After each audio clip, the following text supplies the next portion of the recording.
საღამოშვიდობის პატივცემულო ტელემაყურებლებო და რადიო მსმენელებო, ეთერშია სტუდია ნომერი 8.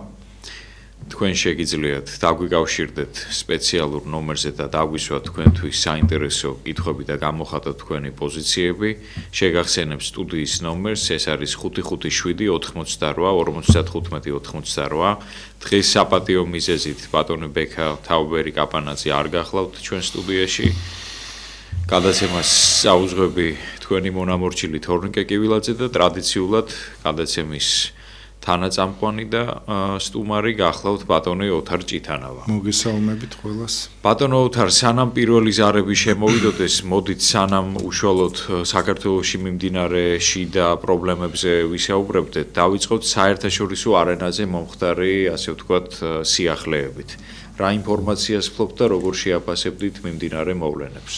დღეს ისევ ძალიან აქტუალური თემაა, რა თქმა უნდა, ეს რუსეთ-უკრაინის ომი, ახლა უფრო განსაკუთრებით, იმიტომ რომ მთელი ყურადღება მაინც ამ კონფლიქტზე არის მაინც კონცენტრირებული და უნდა ვთქვა, რომ მართლაც ეს ბოლო განცხადებები ძალიან თამამი განცხადებები მოვისმინეთ ზელენსკისგან, რომელმაც თქვა ძალიან ღიად და დაუფარავად, რომ არ აპირებს ხა უკვე თვითონ გაჩერებას და ასეთი წინადადებაც თქვა, ან ჩვენ მოგაძრობთო თავს, რუსეთის ხელისუფლება იგულისხმებოდა, ან რუსეთი წაგვაძრობს თავსო. სხვანაირად, ესე იგი, არანაირი გარანტიების უკვე ზელენსკის პუტინის არ ჯერა, არანაირი რაღაც პირობის და შემოთავაზების, იმიტომ რომ იცის, რომ ეს მუდმივად ირღვევა რუსეთის მხრიდან. და მართლაც ძალიან რთული ვითარება იმ ფონზე, როცა ამერიკამ უკვე სერიოზულად გადაწყვიტა ტომოგავკების მიწოდება რუსეთის ფედერაციისთვის, უკრაინისთვის და ეს შორი მანძილის რაკეტებია ფრთოსანი, რომელიც მართლაც ძალიან სერიოზულ ზიანს მიაყენებს რუსეთის სტრატეგიულ ობიექტებს და უკვე ძალიან ბევრი სხვა შორის თვითონ ის უპილოტო საფრენებმა მართლა ძალიან სერიოზული ზიანი მიაყენეს რუსეთის ისეთ ნავთობის და გაზის ობიექტებს. ბევრი არის მწყობრიდან გამოყვანილი რუსეთს წელიწადში მარტო მოპოვებული ნავთობიდან და გადამუშავებული და რეალიზებული ნავთობიდან წლიურად 200 მილიარდი დოლარის მოგება ჰქონდა და დღეს პრაქტიკულად ეს მოგება არის განახევრებული და უკვე გასულ კვირას ამერიკის შეერთებულმა შტატებმა დაასანქცირა ყველაზე მთავარი, ყველაზე დიდი ნავთობის კომპანიები, ისეთი როგორც არის ლუკოილი და როსნეფტი, პრაქტიკულად ჩინეთმა უარი თქვა ამ ნავთობის ყიდვაზე და ინდოეთმა შეამცირა ამ ნავთობის შესყიდვა და ალბათ ისიც საბოლოოდ იტყვის უარს, რაც მართლა ძალიან სერიოზულ ზიანს მიაყენებს რუსეთის ბიუჯეტს. და ეს არის მართლაც ეს განცხადება, რომელიც ახლა გავაჟღერე, რომელიც თქვა ზელენსკიმ, ეს ნამდვილად არ არის მეტაფორა, ეს არის ის რეალობა, რომლის წინაშე აღმოჩნდა დღეს მთელი მსოფლიო, იმიტომ რომ პუტინი არის ყოველთვის მიჩვეული, რომ თვითონ კარნახოს პირობებს, რომ ყველა ირგვლივ მას უნდა ემორჩილებოდეს და ეს მორჩილება რომ ვერ ნახა, მას პრაქტიკულად ორი გამოსავალი დარჩა. პირველი ეს არის ის, რომ მან ესე იგი ის უნდა წავიდეს ამ ბრძოლის ველიდან, ან უნდა გააგრძელოს ბრძოლა. ბრძოლის გაგრძელებას ძალიან დიდი რესურსი უნდა, რომლის უკვე საშუალებაც ძალიან ნაკლებად აქვს და ყოველდღიურად მცირდება, ამიტომ ისედაც რუსეთი უკვე მორალურად და სტრატეგიულად ამ ომში არის დამარცხებული, იმიტომ რომ ჩვენ ვიცით, რომ როგორც კი დაიწყო თავიდან ეს საომარი მოქმედებები, რუსებმა თქვეს, რა უნდა, რა კიევს 3 დღეში ავიღებთ და მთელ უკრაინას რამოდენიმე კვირაში. ახლა ეს მართლაც უკვე საქილიკო თემად იქცა, მაგრამ ეს არის ის რეალობა, რომლის წინაშეც ეს ქვეყანა აღმოჩნდა. ყველა შემთხვევაში ხედავთ, რომ რუსეთი არის ჩიხურ ვითარებაში და აწი გამოსავალს ალბათ უკარნახებს უკრაინა თავის სტრატეგიულ პარტნიორებთან ერთად და ეს პირველ რიგში არის ამერიკის შეერთებული შტატები და ევროპის ქვეყნები. ეს არის დღევანდელი სიტუაცია გარეთ და სანამ შემდეგ კითხვაზე გადავიდოდე, მე შეგახსენებთ ჩვენი სტუდიის ნომერს, თქვენ შეგიძლიათ დაგვირეკოთ, გამოთქვათ პოზიცია ან დაგვისვათ კითხვა თქვენთვის საინტერესო თემასთან დაკავშირებით 557 88 55 88. ეს გახლავთ ჩვენი სტუდიის ნომერი. ბატონო ოთარ, გადმოვინაცვლოთ საქართველოში. როგორ შეაფასებდით ყოფილი მაღალჩინოსნების დაკავების ფაქტს? ჩვენ წლებია ვიძახით, რომ მართლაც ძალიან ისეთ დღეშია ჩვენი ქვეყანა კორუმპირებული ჩინოვნიკების გადამკიდე.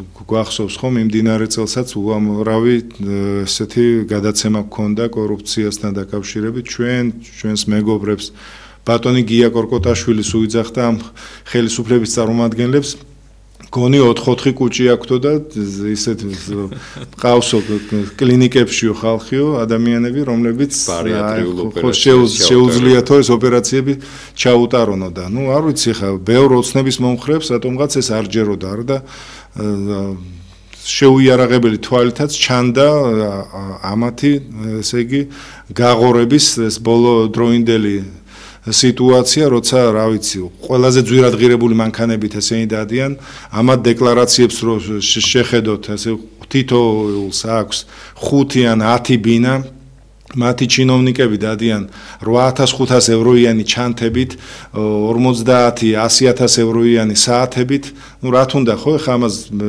ზედმეტად ზარია და შემოუშვათ მაშინ. მოდით შემდეგ განვაგრძელოთ საუბარი. ზარია პირდაპირ ეთერში ხართ, მოგბრძანდით. გამარჯობათ ბატონებო. გამარჯობათ. მოგესალმებით პატივისცემით.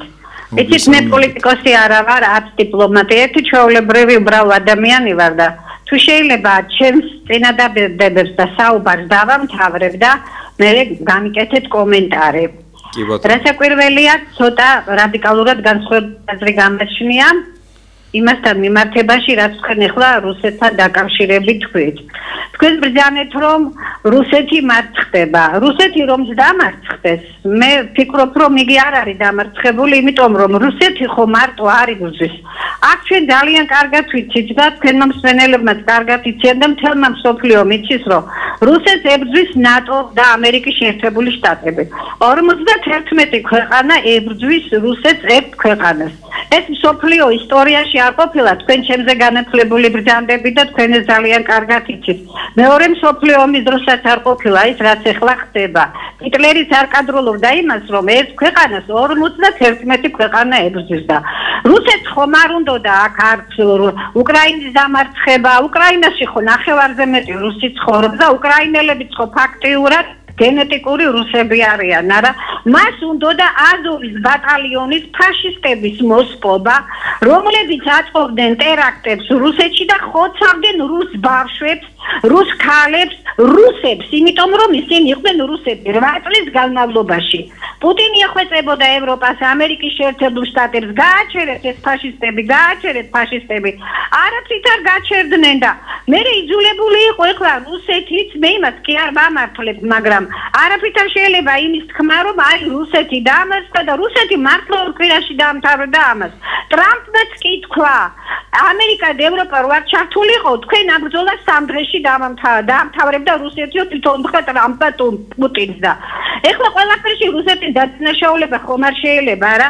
მე ვფიქრობ, რომ ეს არის ამერიკა და ევროპა მთელ მსოფლიოს განაგებს და რასაც ისინი იტყვიან, მთელი მსოფლიო მათ ჭკუაზე დადის და არა პუტინის ჭკუაზე ვის როდის გაუვლია, ხო? რუსეთი რას მოითხოვს? მართლმადიდებლობას ნუ დაანგრევთ, ეკლესიებს ნუ დაანგრევთ, რუს მოსახლეობას ნუ კლავთ, ნუ ხოცავთ, ნუ აუპატიურებთ, რუსულ ენას განადგურებთ. რას ამბობს რუსეთი ახლა ისეთ რას მოითხოვს და ნატოს ჯარებს კიდე ნუ განალაგებთ უკრაინის ტერიტორიაზე. რამე თუ უკრაინა ყოველთვის საშიში იქნება ჩემთვის. და ბირთულობს ნუ ისეთ ამ ზელენსკის, იმიტომ რომ ის ყველაფერზე წამსვლელია. აფეთქებს რუსეთსაც და მთელ მსოფლიოსაც და დამსვლელია ზელენსკი. არიბობებოდა ეხლა ბირთვული რა ისინი, რა ქვია, ადგილები, რომლებიც უკრაინაშია, უკრაინა არ ბომბავდა, მაგრამ ჩვენი ტელევიზია მხოლოდ აშუქებს იმას, რასაც აკეთებს რუსეთი და რასაც უკრაინა აკეთებს, იმას არ აშუქებს. ამიტომ არის ხალხი გაბრაზებული საერთოდ და არავის ხალხს უკვე არაფრის აღარ სწამს, რომ არ შეიძლება გვიხაროდეს ძალიან მართლმადიდებელი ელის დასუსტება, რამე თუ რუსეთის დასუსტებით ჩვენ ვერაფერს ვერ მოვიგებს და თურქეთი აჭარასაც აგვართმევს და სხვა ქვეყნები საერთოდ გაგვანადგურებენ. უკრაინა არ არის მართლმადიდებელი ქვეყანა, მაინტერესებს. ქალბატონო. მე მგონი გაითიშა. გაითიშა, მოკლედ ქალბატონმა რუსეთი გამოიყვანა ანგელოზებად, მართლაც ისეთ დახატა ეს სურათი, რომ კინაღამ დავიჯერო, რომ რუსეთი ამ კონფლიქტში არის მართალი. ძალიან მინდა ეს დავიჯერო, მაგრამ არაფრით ფაქტები სულ სხვა რაღაცაზე მეტყველებს, თუ იყო ესეთი შემთხვევები, რომ იქ რუსულენოვანი მოსახლეობა იჩაგრებოდა და სადღაც 16 თუ 20 მილიონია რუსეთის მოსახლეობა აღმოსავლეთ უკრაინაში ძირითადად და ეს არის ის ხალხი, რომლებმაც გამოაცხადეს იქ ჯერ შემოაგზავნეს ის რა ქვია იმას გირკინი, იყო ასეთი სტრელკოვ გირკინი, რომელმაც აი ზუსტად იმას მერე რაც იანუკოვიჩმა დატოვა უკრაინა და დააურია იქ მთელ აღმოსავლეთ უკრაინას, რა თქმა უნდა, რუსეთის დავალებით, იქ მათ შეუერთდნენ ეს პუშილინი, დენის პუშილინი და მეორე კიდე რო აფეთქეს რესტორანში გვარი დამავიწყდა.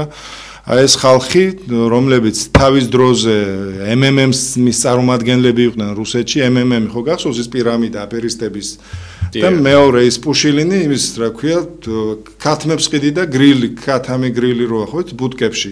და ესეთი ხალხი იპოვეს, ვისაც უცალფეხზე კიდია უკრაინა მართალია იქ ცხოვრობდნენ და რუსეთის ინტერესებს იქ ძალიან ბევრი იცავს და ასეთი ხალხი იქნა გამოყენებული სამწუხაროდ ამ კონფლიქტში, მაგრამ რუსეთი როცა ხედავს, რომ შენი მოსახლეობა იჩაგრება სხვა ქვეყანაში, ხო?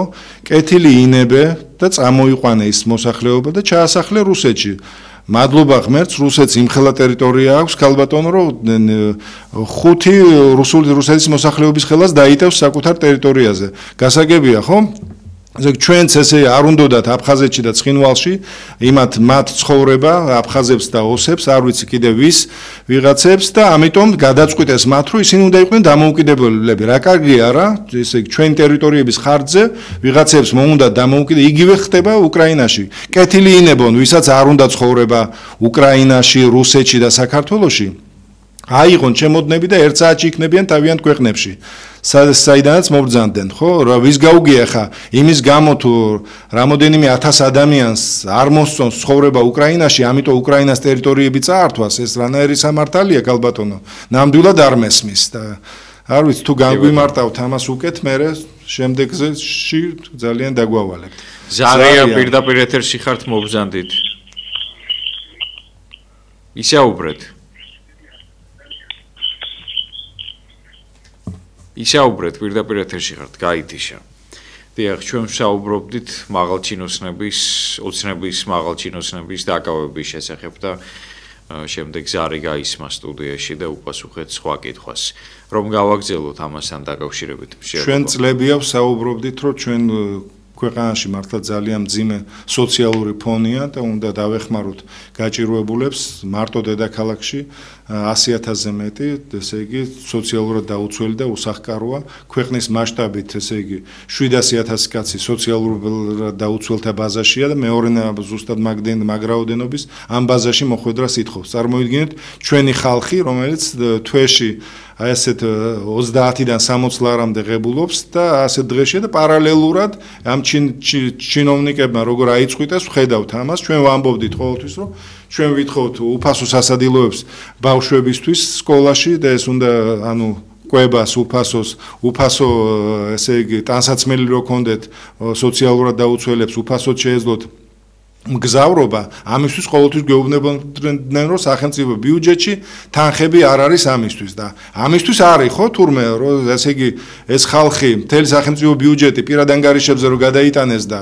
ასე ძარცვავდნენ ქვეყნის და ხალხის ფულს და ესე იგი ეს ამისთვის ყოფილა საშუალება და იმისთვის რომ სოციალურად დაუცველებს დავეხმაროთ ამისთვის საშუალება არასდროს არ იყო ახია საერთოდ ქართული ოცნების მომხრეებზე მე მინდა უთხრა მათ გააგრძელეთ კიდევ მათი მხარდაჭერა კიდევ შემდეგი არჩევნების მერე ისევ რომ თქვენ ჯიბეებში აფათურონ ხელი ისევ ძარცვონ ჩვენი ქვეყნის ბიუჯეტი და თქვენ იქნებით ამით კმაყოფილი ხედავ როგორი კმაყოფილია ის ხალხი ვინც ოცნებას დაუჭირა ბოლო არჩევნებზეც მხარი რომლებმაც 20 ლარით და 45 ლარით იქ ასაკობრივი კატეგორიების მიხედვით მოუმატეს ადამიანებს პენსია და თვითონ მოიმატეს 1400 და 1500 ლარი ისეაც გაბერილ ხელფასებში ზარია და ზარია პირდაპირ ეთერში ხართ მოგზანდით ისაუბრეთ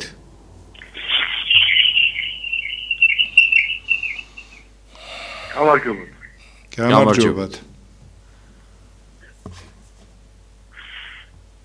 Алло. გისმენთ? ეთერში ხართ? გამარჯობათ. რა უნდა გითხრათ? არა, მე გასაგებია თქვენი ხმადაჭერი ვარ. მაგრამ რო გიყუროთ ისტორიას მიგიცემ. რას მიგიცემ? 65 წლის კაცსა ისტორია თქვენზე ნაკლები კი არ ვიცი. Egan ხალხმა გითხრა, მე მოდიხარ, მეუნენიო, უკრაინა ქრისტიანეო. მე დიდი სახელმწიფო ვიყო. მომიშვენ, დიდი სახელმწიფო რო ვიყო. რატომ მინდა მე ნატო იჯარები სახში შემოვარდა ჩემ სახს. ამაზე სხვა თემაზე ნაბარაკეთ, არ მაინტერესებს უკრაინა. არ მაინტერესებს დამიჯე ფაქტები, დამიჯე საქმეები რო ძმებო, მეგობრებო, ერო, გამევრავლეთ, ერი ქართული ერი გამევრავლეთ. ამაზე ლაპარაკეთ. სულ არ მაინტერესებს უკრაინაში, ევროპაში, კაცი მithოვდება თუ არ მაინტერესებს.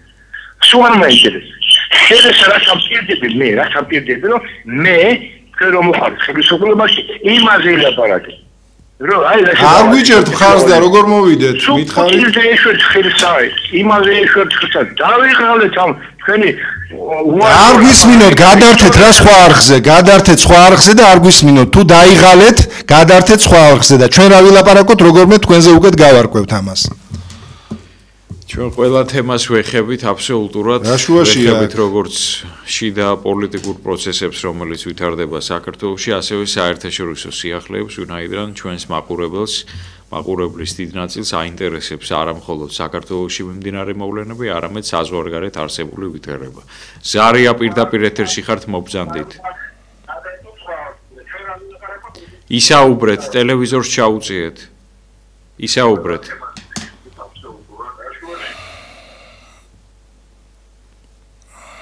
გაითიშა სამწუხაროდ.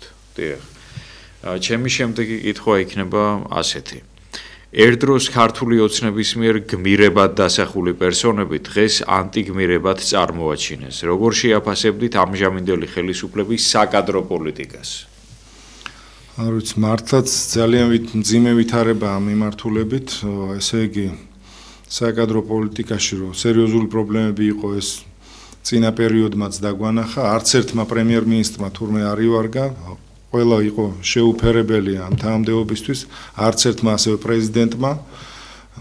ჩვენ უკვე მესამე საპარლამენტო ვადას გადის თუ მეოთხეს უკვე აღარც მახსოვს. მეოთხეს და გამოიცვალა 3 თუ 4 პრემიერ-მინისტრი და მოკლედ ყველა ზოგი სამშობლოს მოღალატეა, ზოგი ბიუჯეტის ქურდია, ზოგი რა ვიცი რა და რა არ დააბრალეს ისევ საკუთარი გუნდის წევრებს, არავინ სამწუხაროდ ამ ხელისუფლებაში არ იღებს პოლიტიკურ პასუხისგებლობას იმაზე, რაც ხდება წლების განმავლობაში, თუნდაც ამ კადრებთან დაკავშირებით, თუნდაც ერთი, არ ვიცი, არც გამოსულა არაზოს კობახიძეს არ უთქვია, ბოდიში არ მოუხდიათ, არც პარლამენტის თავმჯდომარეს არც პრეზიდენტს დღევანდელს იმაზე თუ რა ხალხი ყავდათ ირგვლივ ან სად პოულობდნენ ამათ. ზარია ისევ. ზარია მობრძანდით პირდაპირ ეთერში ხართ. ისაუბრეთ დიახ.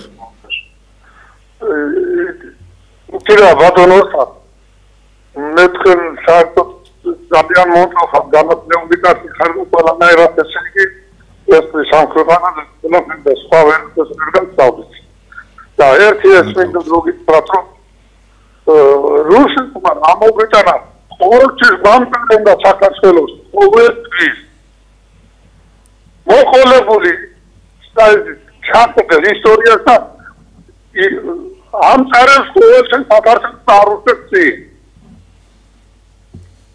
დიდი მადლობა ბოლოს ვერ გავიგე რაც წინადადება ვერც ვერ გავიგე სამწუხაროდ ცუდად ისმოდა ძალიან სამწუხაროდ და მინდა ვთქვა რომ სრულიად უწყინარია ჩვენს ქვეყანაში იყო მაგალითად ცუდი ექიმი შეიძლება ექიმა 1-2 უსარგებლო წამალი გამოგიწეროს ცუდი მასწავლებელი, ცუდი ინჟინერი, მაგრამ ცუდი სახელმწიფო მოხელე ეს მართლა ძალიან დიდი ტრაგედია არის ნებისმიერი ქვეყნისთვის, ჩვენი ქვეყნის როგორც შიგნით ისე საერთაშორისო იმიჯის შემლახველი, იმიტომ რომ ეს იმიჯის შელახვა არ არის, ხა ის რასაც საქართველოს მთავრობა აკეთებს, როცა მთელი მსოფლიო გვიყურებს, ასეთი სამარცხვინო ჯარიმები პირბადეებზე და იმას რა ქვია, 5 წუთით გზის გადაკეტვაზე ან იმაზე რომ ჩამოდის უცხოელი სტუმარი თან ამხელად ამდეობის პირი და შენ მას აჯარიმებ, ნუ რაღაც მარაზმში რო ვართ უკვე გადასული, არ ვიცი, სად ბრუნდებით, საბჭოთა პერიოდშიც არ იყო ეგეთი რაღაც, უფრო ბევრად უფრო ადრე, სადღაც ქვის ხანაში გვაბრუნებს ეს ხელისუფლება სამწუხაროდ და ამაზე თან უნდათ რომ არანაირი რეაქცია არ გქონდეს. ამაზე ყოველთვის გვექნება ჩვენი რეაქცია, ჩვენ პოზიციას ყოველთვის გამოვხატავთ, იმიტომ რომ ამ უმსგავსობის უკვე გაგრძელება ნამდვილად არ შეიძლება და ზარია ისევ. მობრძანდით პირდაპირ ეთერში ხართ. ისაუბრეთ. კი ბატონო, ვის? ვინ არის? ეთერში ხართ, ტელევიზორს ჩაუწიეთ. გაითიშა ისევ. მე მაყურებელს შევახსენებ, რომ როდესაც გეტყვით, რომ სიტყვებს, რომ ეთერში ხართ, შეგიძლიათ პირდაპირ ისაუბროთ და გთხოვთ ტელევიზორს მოცილდით, ან ცოტა ჩაუწიეთ და ისე ისაუბრეთ და ჩვეულებრივად გაისმება თქვენი კითხვა ეთერში. ზარია პირდაპირ ისაუბრეთ. გამარჯობათ. ეხლა რა მინდა გითხრათ? აი თავუყარე კაცი იოტისოდენ ნამუს ისა ეკნებოდა გადადგებოდა თანამდებობიდან მეკობახის მისამართის დაბარაკო. აი შეიძლება ამ თავრობას კიდე ენდოს კაცი მითხარი ვინ არის შენი მეგობარი და მეთყვი ვინ ხარ შენ? აი ასეა კობახიძე მაგალითად. არ იყო მისი მეგობარი?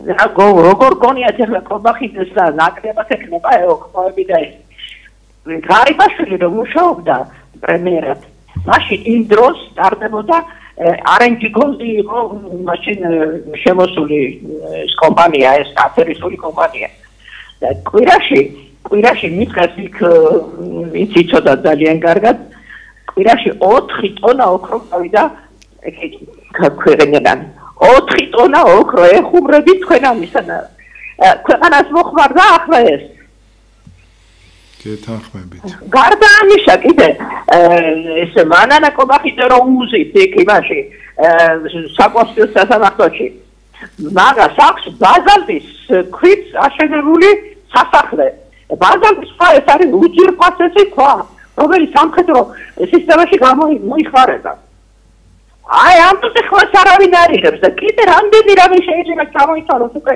დრო არის მაგაზე ინფორმაცია კიდე რამე სიტყვები კარგად ეკარით მადლობა დიახ კორუფციამ ნამდვილად და მე გაკვირვებულები რომ იძლევიან ამ ინტერვიუს განსაკუთრებით კალაძე ეს არის მართლაც საოცრება თვითონ რა დღეში ამას მე და არაერთი გადაცემა მიეძღვნა ამ ხალხს მათ შორის თბილისის მერს მე ხო არ ვამბობ რაღაც ჩვენი იმით ვარაუდით ესენი რას აკეთებენ უბრალოდ უამრავი გადაცემა ვიხილეთ ამის წლების განმავლობაში სხვადასხვა არხებზე სხვადასხვა ჟურნალისტური გამოძიებები არის ჩატარებული რომ ამათ მართლაც ძალიან ამხრივ ყველა ფერს ყველა დროის კორუმპირებულებს გაასწრეს და თქვენ თუ გონიათ ახლა ამ რამოდენიმე ადამიანის დაჭერით ეს გაჩერდება ეს პროცესი და არავინ არ მოიპარავს მომავალში, ეს იქნება ყოველთვის ასე. სამ ჩვენი ხალხი არ გაიაზრებს და სწორ არჩევანს არ გააკეთებს არჩევნებზე. ჩვენ უნდა ამისთვის უნდა გავაკეთოთ ყველაფერი, რომ მართლაც არჩევნების გზით და ძალიან მალე მოვიშოროთ ეს ხელისუფლება, იმიტომ რომ კორუფცია იქნება ამათ ხელში ყოველთვის. ხო იცით, აი ვირი თუ ღორზეა საუბარი, იმის ჭამას არ გადაიჩვია მანამ, სანამ არ მოკვდაო. ამათ სიკვდილი ღმერთმა დაუფაროთ, მაგრამ ესენი ამ ამბავს არ გადაიჩვევიან, სანამ ჩვენი ხალხი ამათ არ გადაირჩევს. ზარია პირდაპირ ეთერში ხართ, ისაუბრეთ. გამარჯობათ. მოგესალმებით. თქვენ ცოტა იქი და ცოტა ოდნავ შორიდან მინდა დავიწყო. ხო, კარგად ისმის. დიახ. ფანტასტიკური. რა მაინტერესებს თქვენი პასუხი? როდიდან გახდა ოცნება ეროვნული და მართლმადიდებლური ინტერესების დამცველი? ანტიდისკრიმინაციული კანონი მაგას მას შემოიღებს. ევროპის დროშის დაწვაზე რამდენი ბიჭი დაიჭირეს და რო ხვევდნენ შორიდან ვიწყებ უბრალოდ. 5 ივლისის მოვლენებზე ვაჟკაცი ბიჭები ჩასვეს, ციხეში ყავდათ გამოკეტილები. და უცბად ერთ დღეს რაღაცა პაპატიეთ პლასტინკა რო გადააბრუნო რა. და უცბად ეროვნულები გახდა, როგორ დავიჭერო და თუ გახსოვთ კიდევ კობახიძე პრემიერ-მინისტრის ინტერვიუ იმეთთან. დიახ. ჩემთვისო ეროვნული ცნობიერება უცხოარიო, ვერ ვიგებო რას ნიშნავს. კონსტიტუციაში არ შეიძლება ჩაწერაო. ხო და აი მაგაზე რა სიტყვით საერთოდ მე მაგალითად პროსა უბრალოდ ჭირდებათ ეხლა. თორე ხვალო ბიზინა მუთხრას რომ ისევ ევროპულ რელსებზე ვდგებითო მაპატიეთ კაბებით გამოცხადებია პარლამენტში და მეტი ეფექტიზულისთვის სეტკიან ჩურქებსაც ამოიცავენ. დარწმუნებული ვარ ეხლა და ეს ერთი მაფია რა ცირკი მიდის რა. პრაქტიკულად ის არის, აი თურქული სერიალივით რაღაცა მიდის რა. აი თქვენი აზრი მაინტერესებს ამ საკითხზე რა ეხლა აღარ მინდა დიდი დრო წაგართოთ რა. გეთანხმებით მართლაც, იმიტომაც დააპაუზა კობახიძემ ევროპასთან ურთიერთობა 2028 წლამდე ხო თქვა გასულ წელს არჩევნების მერე. რა თქმა უნდა ამ ხალხს არც ევროპაში უნდა საქართველოს ინტეგრაცია და საერთოდ ევროპისკენ გახედვა არ უნდათ ეხლა, იმიტომ რომ ევროპაშიდან რო ვიყოთ დაახლოებული, ევროპაში ყოველ 5 წელიწადს თუ ყოველ 4 წელიწადს ხელისუფლებები იცვლებათ და ახლა არ უნდათ ამ ხალხს ისე მიდიად არიან მიწებებული სავარძლებს, რომ ძალიან უჭირთ დაშორება და ახლა არ ვიცი ეს საამდე უნდა გაგრძელდეს ამათი ხოშის მიხედვით შეიძლება უსასრულოდ უნდა დავტოვოთ ხო ამბობთ ესენი ხელისუფლებაში თუ რას ფიქრობენ არ ვიცი. ამიტომ არ უნდათ არანაირად ევროპა ისიც არ მოსწონთ რომ ხალხი ამას აპროტესტებს და ძალიან კარგად თქვა გუშინ გოგლაჟვანია გამოვიდა და თქვა ჩვენ არავის არ გვიხარიაო გამოსვლა და გაპროტესტებაო აქ. გაუშვანო ეს პატიმრები რომლებიც საყავთ დაკავებული უკვე ძალიან დიდი რაოდენობით და ჩაატარონ ნორმალური სამართლიანი არჩევნები. არა და ნახავენო რომ ჩვენ არაფერს არ გავაპროტესტებთო. ამაზე წამოსვლა არ უნდა. ჩვენო არ უცხოეთის კარნახით არ ვივლით ჩვენ ხელმძღვანელობთ მხოლოდ სახელმწიფო ინტერესებითო. არანაირი სახელმწიფო ინტერესებით ქართული ოცნება სამწუხაროდ არ ხელმძღვანელობს. ხელმძღვანელობს ერთი კაცის ინტერესით, ერთი კაცის ჭკუის ქეიბზე დადის და არ ვიცი რა ვალი გვაქვს ამ კაცის თუ ვინმე მეტყვის ძალიან დამავალებთ. ზარია მოგბრძანდით შემოუშვათ. ისაუბრეთ.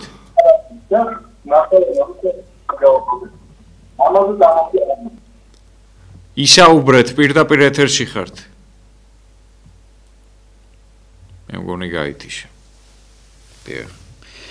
აი ამ კორუფციასთან დაკავშირებით ერთი კითხვა მაქვს კიდე მომზადებული. ქვეყანაში შექმნილი მძიმე სოციალურ-ეკონომიკური ვითარების ფონზე რამდენად ჰქონდა ხელისუფლებაში მყოფ ქართულ ოცნებას მორალური და პოლიტიკური უფლება პრემიების სახით გაეცა 527 მილიონი ლარი. პრემიების სახით გასცეს 527 მილიონი ლარი.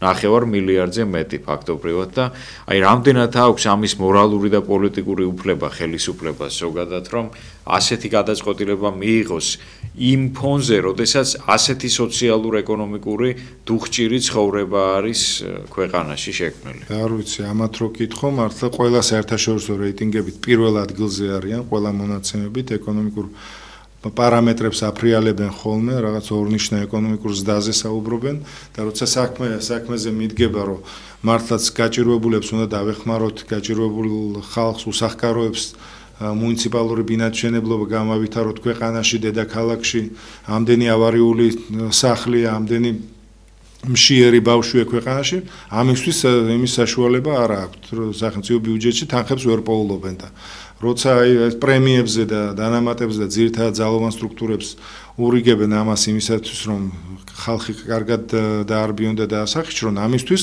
ყოველთვის რაღაც საშუალებებს პოულობენ. თან ეს რაოდენობა 500 რამდენი თქვით? 27 მილიონი ლარი. 27 მილიონი ლარი, ნუ არ ვიცი, ორი რეგიონის ბიუჯეტია. ზარია ისაუბრეთ პირდაპირ ეთერში. გისმენ და რამდენი ხანია ისაუბრეთ. ბატონო ოთარ. დიახ, გისმენ. თქვენ მინდა მოგმართოთ რა. ეს აღარ ვიღაცას დაგერეკა და რაღაც უხეშად ელაპარაკეთ რა. რა არის თქვენ უფრო მეტი მოთმინების უფრო უნდა გქონდეს რო? არ შეიძლება ეს ნებისმიერ ნაზრო ტელეფონის რაღაცა არ არის ლამაზი. მე ხა თქვენი ამომრჩეველი თავარ. თქვენი ყოველდღიურად ვისაუბრავ მაყურებელი. რა ქვია, მაყურებელი. ხო. ოთარი, აი შენ ისეთი გვარის კაცი ხარ. ისეთი ადამიანის შვილი ხარ. რომ შენ უბრალოდ არ უნდა გააკეთო რა ესე რა, კაცურად გეუნა ვიმდორო. მე თიული კაცი ვარ და მე მიყვარს სწორი ლაპარაკი რა, არ მინდა ეს გადაყროვის რაღაც. ეხლა მეორე კიდე მინდა. ეს ნადირალა ყიდი ღელია თუ რაღაცა ღარიბაშვილი თუ ღატაკიშვილია რა ვიცი.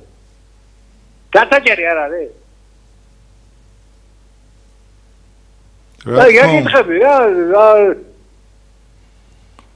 რა თქმა უნდა, მაგრამ ნუ არ vicი, ჩვენ არა ვართ სისხლისმელი ხალხი და ჩვენ არ გვინდა ხალხი ციხეში ნახოთ, მაგრამ თავიდანვე ვიცოდით, ხო ესენი რა იყვნენ, როგორ იქცეოდნენ, ნუ არ ვიცი, რა დამოკიდებულება ჰქონდათ ჩვენი ქვეყნის და ხალხის მიმართ, ამას ვხედავდით.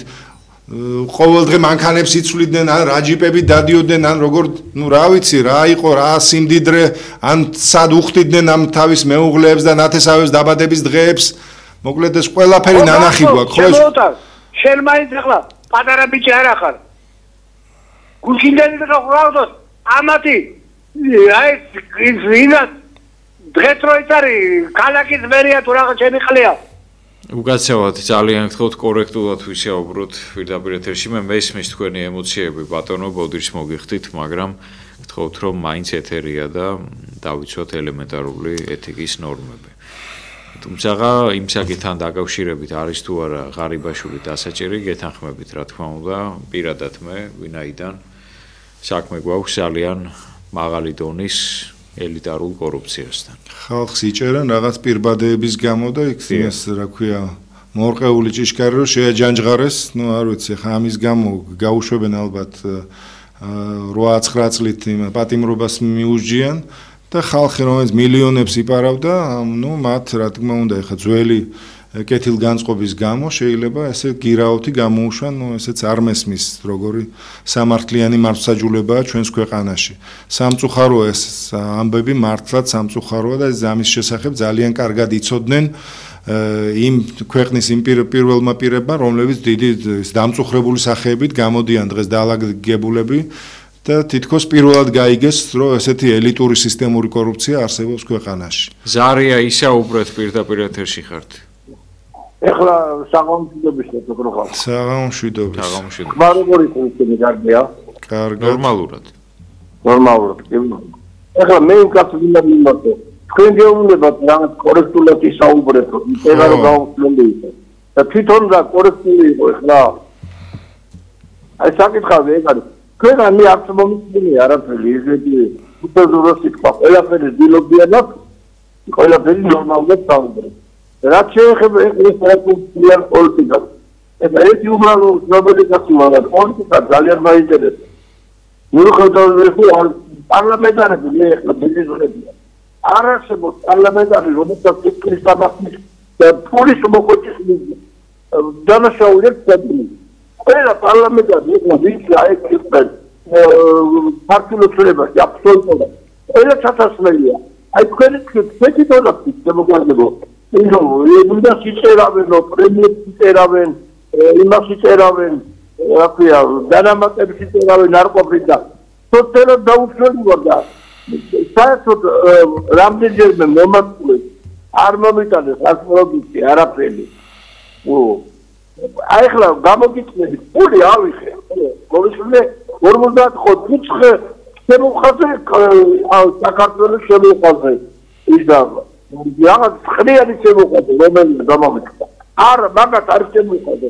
ნებისმიერ შემოხაზა პული ავიღე, ვაღიარებ. და თუ მინდა გიორგი გამიწყდეს და თქვარი არ გავიწევი. ამის თუ ის 50 ისა თუ ისინი ასწრებია თეორიულად. აი ეგრე ღირსები არიან. ყველა პარლამენტარი რომელიც იწერავს დანამატებს პრემიერს არის სისხლის სამართლის დამბეჭდავი და ყველანი უნდა ყველანი ეგრე ციხეში უნდა წავიდნენ. როგორ შეიძლება წეებს ყიდულობენ და წეში ვეღარ შეყვას, წეში. რატო წეში ვეღარ შეყვას? გავზო სისტემის ვერა კითხა გაყიდაო, სისტემა და თვითონა ველი საქართველოს უყმეთობის გაყიდეს. მაიეთყმეთელი თარიღი სადარია ჩემბიკები საქართველოს უყმეთობხილიანო. ესენი არ ვიცი კალაზეს მინდა კითხო. თაღდრის რო აფეთქეს ბატონო კალაზე რა შეხვდა თვითონ ოქრო ამოიღე. ოქროს რა რაოდენობის ახალ შეხვდა. რა ახალ შეხვდა ბატონო კახი მითხარი. არ მეტყვი არ ვერ მეტყვი რა თქმა უნდა.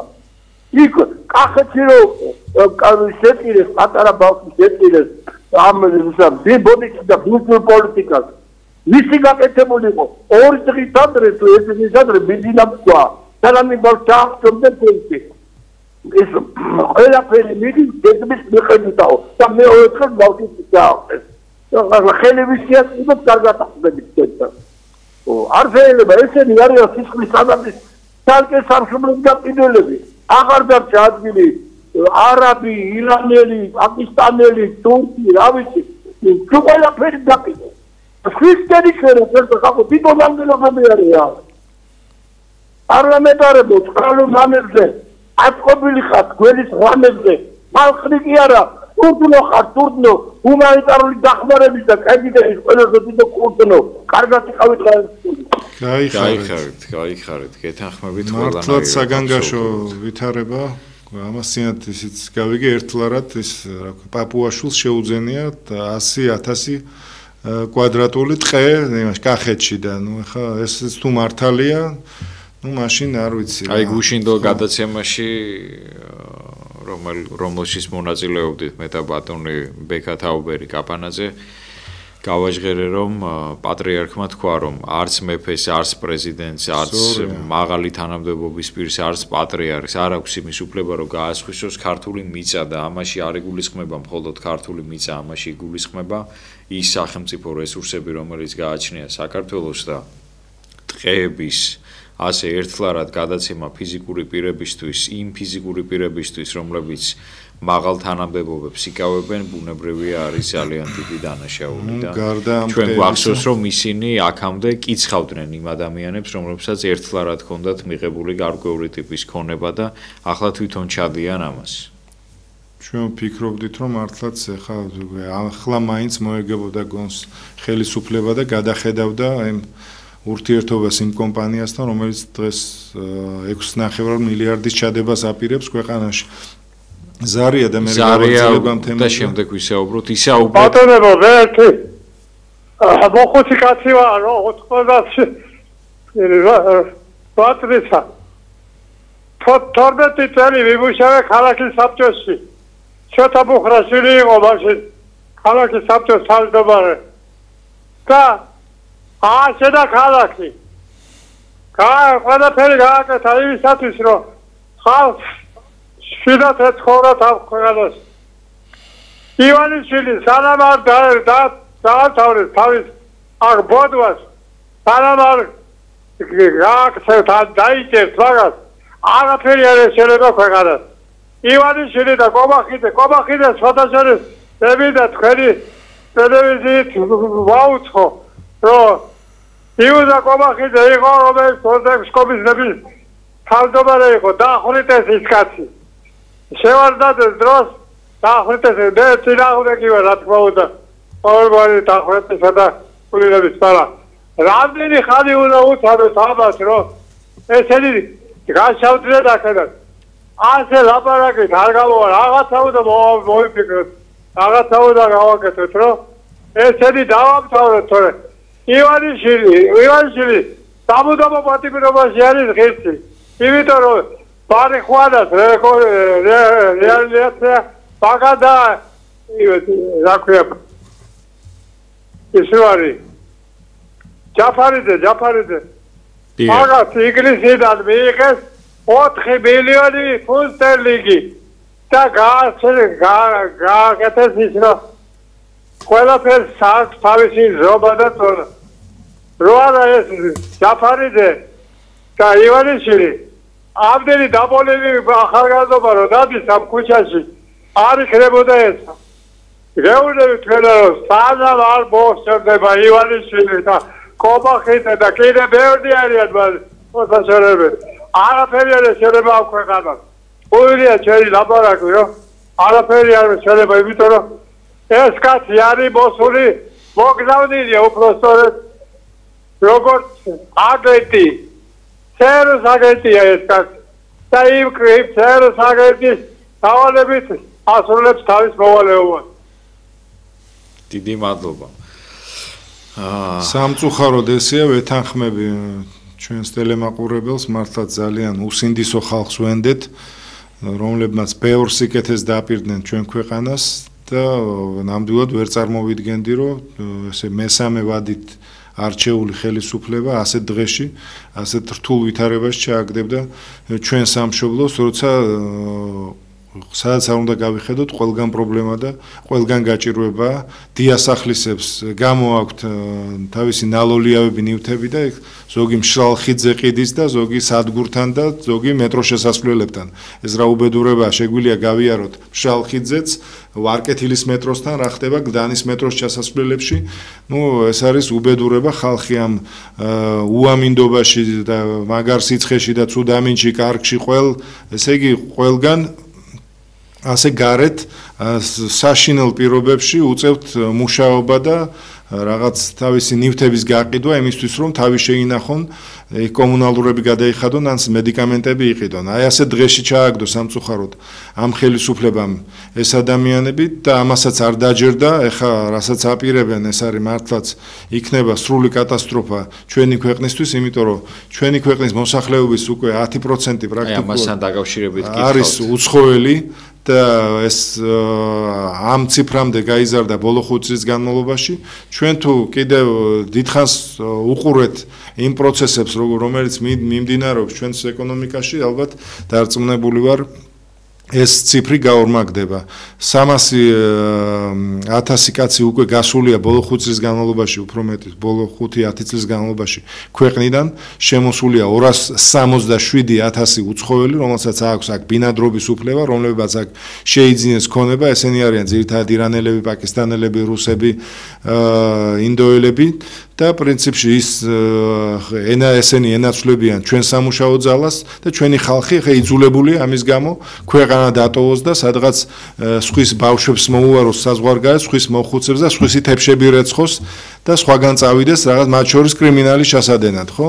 და მე რანაირი ადამიანები უნდა დაბრუნდნენ მე ასე სამშობლოში, რომლებიც დიდი ხნით არიან მოწყვეტილები და რომლებსაც მე რა თქმა უნდა ძალიან უჭირთ ადაპტაცია საკუთარ ქვეყანაში და მართლაც აი ამ ვითარებაში ვართ და ის თურმე 6.5 მილიარდი რომელიც უნდა ჩაიდოს აი ამ ორ ლოკაციაზე რომელიც იქნება ეს ფონიჭალაში და გრწანიში და ასევე გონიოში 250 ჰექტარზეა და 600 ჰექტარზე არის საუბარი ну ეს არის თუნდაც კარგი ყოფილა იმით რომ აქ დასაქმდება 50,000 ჩვენი თანამოქალაქე. რა მაგარია, ხო? ამის სანაცვლოდ, ესე იგი ჩვენი ესე რა ქვია იმას, ესეთი სტრატეგიული ადგილები უნდა გადავცეთ იმისთვის, რომ 6 მილიარდი ჩადონ 1 მილიონ კვადრატულ მეტრში და 1 კვადრატულს ალბათ გაყიდიან, როგორც ალბათ 1 კვადრატული ღირს მათი შეფასებით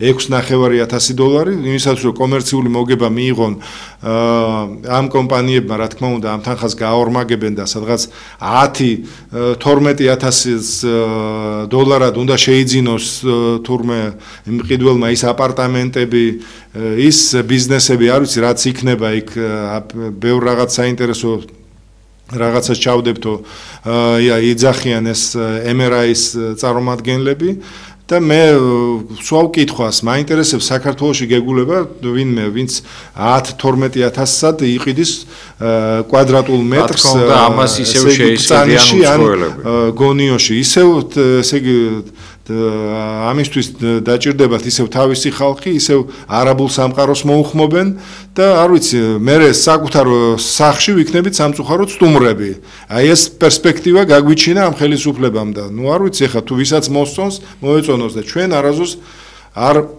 დაუყაბულდებით ამ ამბავს ზარია ისევ შემოუშვათ პირდაპირ ეთერში ხართ მობრძანდით ისაუბრეთ გამარჯობათ ისაუბრეთ გამარჯობათ ისაუბრეთ მე შეღეს მინდა რომ გაითვალისწინოთ დიახ დავით თამსანიშვილმა სწორედ რომ ყველა უნდა გამოვიყაიგოს ესე ის რომ გამოვიდეს მშვიდობიანი გზით როგორ შეშინ ის პიროვნება რომელიც